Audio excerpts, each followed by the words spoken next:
Art was a major part of their culture. During the early days of the Greek Empire, Athens was responsible for many of the philosophers and mathematicians. The official language of Athens is Greek. The theater and drama were also a major part of their culture, with many different theaters. The Greek Olympics started here. Athens is full of rich history. It was famous for the many monuments that surround the Acropolis, as well as the Greek gods. The Theater of Dionysus is not only the oldest theater in Greece, but the first theater ever built. It is located on the southeast slope of Athens. It was built around 500 BC and held many things from ancient plays to orchestras.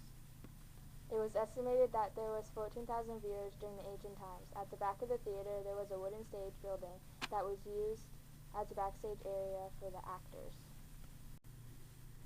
It was used for changing of clothes and to store props. The stage had a width of 45 feet, and the distance from the stage to the front row is 60 feet.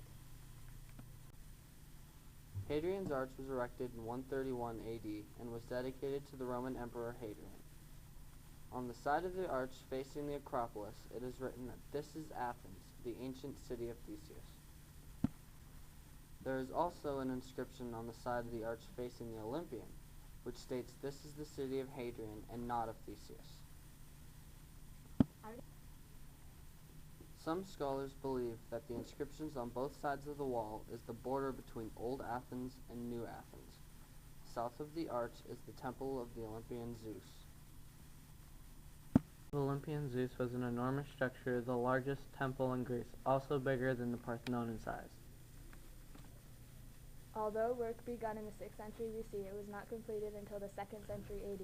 It was finished by Emperor Hadrian. That was really fast. It is made up of 104 columns each, 17 meters high. Still today, there are only 15 columns left standing. Just go give a sense of the enormous size of the temple.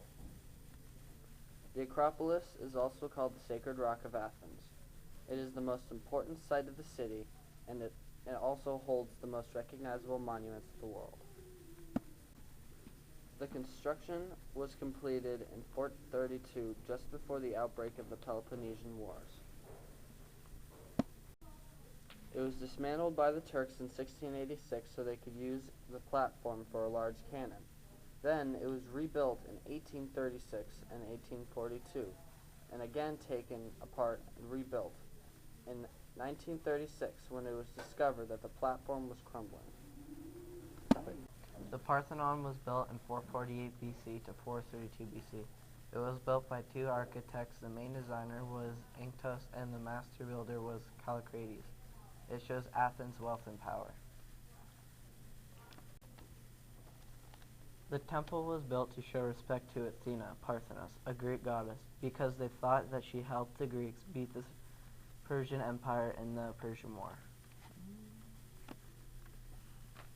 At first it was a monument to Athena, but then a statue was built. The Parthenon then became part of the state treasury.